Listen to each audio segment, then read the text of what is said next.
자치펀치의 육동일입니다. 자, 이제부터 우리 자치에 관한 또는 분권에 관한 또는 우리 균형에 관한 우리 지방에서 정말 제일 관심사가 되는 이 부분에 대해서 이제 얘기를 시작하려고 합니다. 근데 이제 보시는 바와 같이 오늘은 여기 복싱 글러브가 놓여 있습니다. 아마 기억하실 겁니다. 지난 5월 3일이었나요? 세기의 대결. 필리핀의 복싱 영웅 매니 파키아오 8체급을 석권한 필리핀의 영웅입니다. 또 이와 도전했던 그 프로이드 메이웨더 5체급을 석권했고 무패 기록을 가지고 있는 이 두 사람이 복싱의 세계 대결을 했지만 뭐 소문난 잔치에 먹을 거 없다고 그 복싱 자체의 경기는 재미가 없었습니다. 물론 메이웨더가 싱겁게 끝났습니다만 저는 그 경기를 지켜보면서 오늘 그 자치펀치 이제 우리 시청자들과 함께 이 자치펀치에 대한 얘기를 그때 그 세계의 대결에 그 싱겁게 끝난 그런 경기와는 달리 화끈하게 이 그루브를 끼고 이제 반자치적이고 이제 그 반지방적인 또는 반분권적인 그러한 우리 상대방에 대해서 강력한 펀치를 날리려고 합니다. 뭐 때로는 저는 그동안에는 주로 아웃복싱을 했다고 본다면 지금부터는 이제 그 인파이팅도 불사해서 이 자치펀치를 정말 화끈한 경기로 이렇게 운영을 하려고 합니다. 잘 아시는 바와 같이 올해가 광복 70주년입니다. 이제 8월 15일이면 대한민국이 해방된 지 이제 70주년이 되는 아주 뜻깊은 해입니다. 반면에 또 하나의 더 뜻깊은 기념일은 이미 좀 지났습니다만 지난 7월 1일 날 그 지방자치가 부활한 지 민선지방자치죠. 부활한 지 20주년이 되는 이제 뜻깊은 해였습니다. 지난 20년을 뒤돌아보면 이 지방자치가 사실 우리 국민들 시선에는 상당히 뭐 불신이라고 할까 또는 무관심적으로 비춰진 측면이 있습니다. 그러나 그 지방자치 20년을 좀 냉정하게 한번 우리가 비판해보면 평가해보면 성과도 있었고 문제점도 있었습니다. 우선 성과를 먼저 좀 말씀을 드릴게요. 지난 20년 그 우리 국민들에게 우리 피부에 체감되지는 않았지만 중요한 성과를 저는 두 가지만 꼽으라고 한다면 첫째는 이 지방자치가 부활해서 지방의회가 부활한 거는 1991년입니다. 1961년에 이제 5.16 군사 쿠데타에 의해서 중단이 됐다 30년 만에 지난 91년에 지방의회부터 부활이 됐고요. 그 후에 1995년에 이제 우리 손으로 단체장을 뽑았기 때문에 민선자치가 부활된 것은 20주년이다. 이렇게 이제 우리가 평가를 하고 있습니다. 그래서 지난 20년을 뒤돌아보면 우리 지역 주민이 되기 시작했습니다.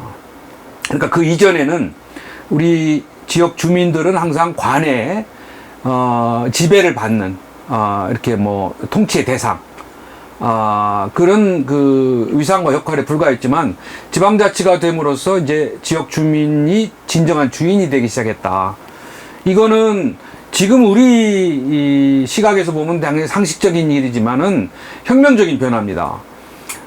주인이 됨으로써 우리가 이제 유권자로서의 역할도 하고 또 관의 고객과 소비자로서의 역할도 하게 되고 또 주인으로서 우리가 올바른 이제 여러 가지 행사를 하게 되거든요. 그래서 아직은 완전한 주인은 아니지만 주인이 되기 시작한 위상과 지위를 갖게 됐다는 것은 아주 커다란 성과라고 볼 수 있습니다. 두 번째 성과도 역시 이게 대단한 성과인데 이제 우리 국민들의 피부에는 체감이 되지 않고 있습니다. 뭐냐면 지난 20년 동안에 우리 국가사회가 엄청난 혼란과 위기가 있었거든요. 예컨대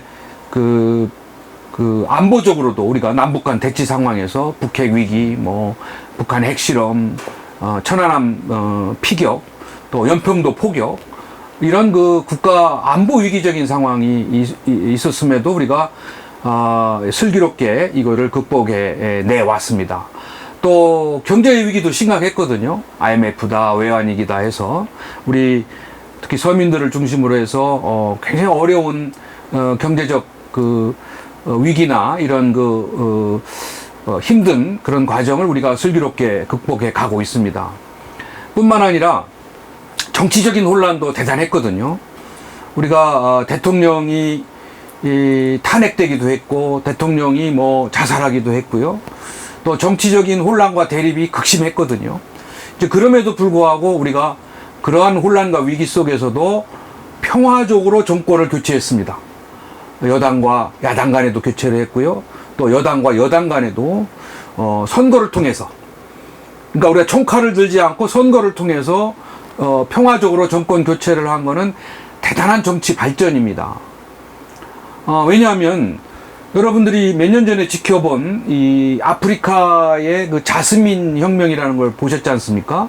튀니지라든지 이집트라든지 리비아 이런 나라들이 석유를 통해서 많은 돈을 축적을 하고 뭐 생활 수준은 높아졌는지 모르지만 절대 권력자들이 독재를 했지 않습니까? 카다피라든지 이런 무라바크라든지 이런 독재자들이 장기 집권을 했기 때문에 이 민주주의 혁명이 일어나면서 급격하게 체제가 붕괴되거나 비참한 독재자의 말로를 우리가 TV를 통해서 지켜봤습니다. 이와 같이 경제가 성장한다고 해서 저절로 민주주의가 발전하는 건 아닙니다. 민주주의는 대단한 그 국민들의 의식 수준과 노력에 의해서 또 이렇게 스킵이라고 할까 이렇게 그 건너뛰지 않고 민주주의가 이루어지는 거거든요. 그런 점에서 우리가 평화적 정권 교체를 했다는 것은 대단히 큰 의미가 있다. 그래서 우리나라는 유일하게 산업화와 민주화를 동시에 짧은 기간에 성공시켜 가고 있는 유일한 국가입니다. 그렇기 때문에 세계적으로 찬사를 받고 있고 또 부러움의 대상이 되고 있는 거거든요. 자, 이와 같이 안보적인 위기, 정치적인 혼란, 또 경제적인 어려움 속에서도 우리가 평화적인 정권 교체를 이룩하면서 산업화, 민주화로 나아갈 수 있는 계기가 된 제도가 바로 지방자치 제도입니다. 이와 같이 지방자치 제도는 다소 좀 민주적인 비용이 들어가고 또 외견상 이렇게 혼란과 위기같이 보일 수 있지만 또 비효율적으로 보일 수 있지만 이와 같이 이 민주주의를 위한 토대가 되기 때문에 정권 교체 또 그 주인이 되는 그러한 것들을 달성할 수 있게 됩니다. 따라서 지방자치를 하는 이유가 바로 거기에 있는 겁니다.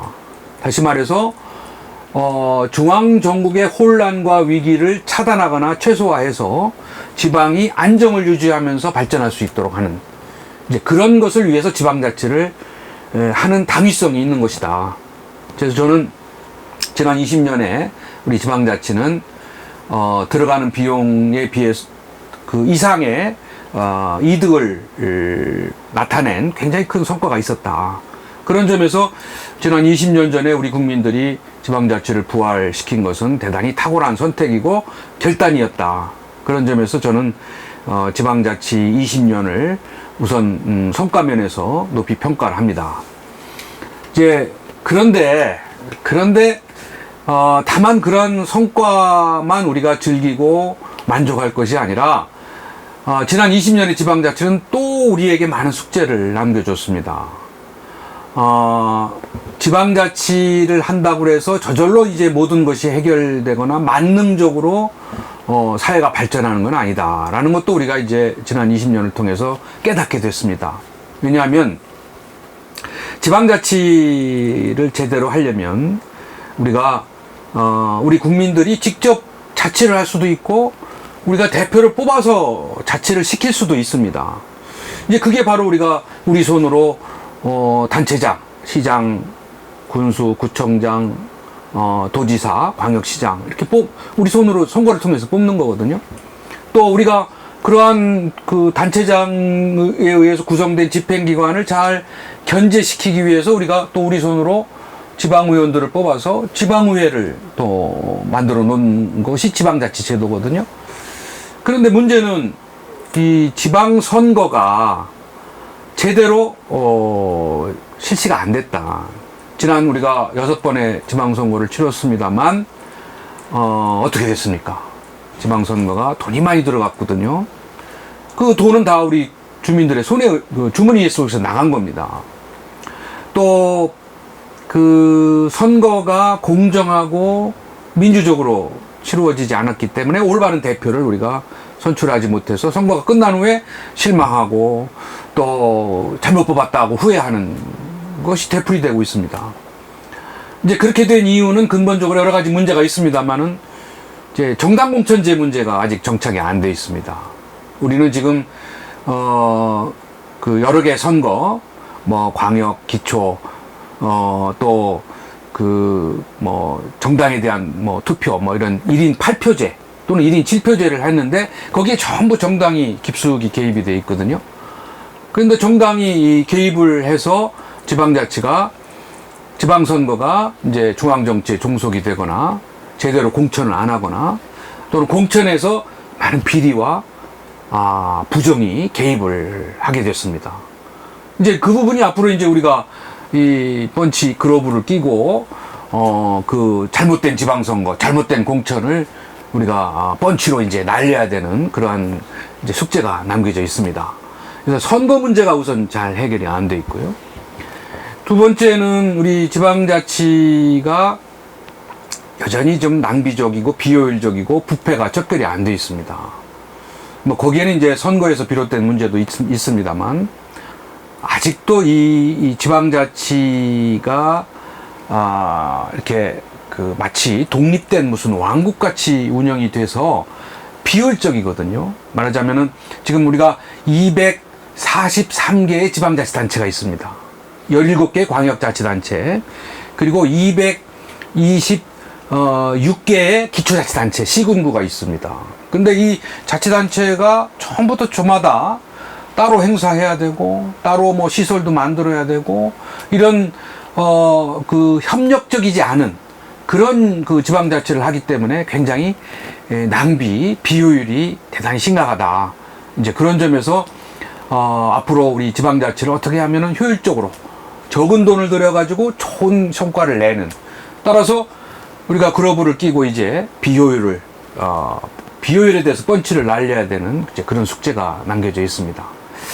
그리고 세 번째는 더 중요한 건데요. 우리 지역 주민들이 지방자치에 대해서 좀 무관심합니다. 관심이 없어요. 우리 지역 지방자치에 우리 대표가 과연 누가 선출이 되어 있는지, 그들이 제대로 우리를 대신해서 일을 잘 하고 있는지, 이런 부분에 대해서 뭐 선거 때는 뽑아놨는데 그 이후에는 관심이 없거든요. 또 우리가 낸 세금이 어떻게 쓰여지는지에 대해서도 별로 관심을 갖고 있지 않단 말이죠. 그래서 그런 점에서 그 지방자치에 대한 우리 국민들, 주민들의 무관심은 아까 말씀드린 그 부패와 비리를 가져오는 요인이 되고 있고, 또 낭비와 비효율을 가져올 수 있는, 우리가 감시를 소홀히 하기 때문에 가져올 수 있는 요인이 된다. 그래서 이 주민들의 무관심, 차라리 불신하는 건 괜찮습니다. 우리가 부부지간에도 싸움을 하고 불신을 하고 싸움을 해서 화해를 하면 좋은데, 무관심이라는 게 더 나쁜 거거든요. 무관심하면 오히려 이게 화해할 수 있는 근거조차 없는 거거든요. 따라서 우리가 앞으로 이 주민들의 무관심도 한번 펀치를 통해서 이게 날리는 이제 그러한 숙제를 남겨놓고 있습니다. 그래서 오늘은 이 지방자치 20년에 대해서 그 공과를 한번 짚어보고, 이제 앞으로 우리가 더 세부적으로 그 사안별로 가지고 있는 문제점, 또 우리가 날려야 될 펀치, 이런 부분에 대해서 우리 시청자들과 함께 차분하게 짚어보도록 그렇게 하겠습니다. 자, 오늘 6동일의 자치펀치는 여기서 마치겠습니다. 감사합니다.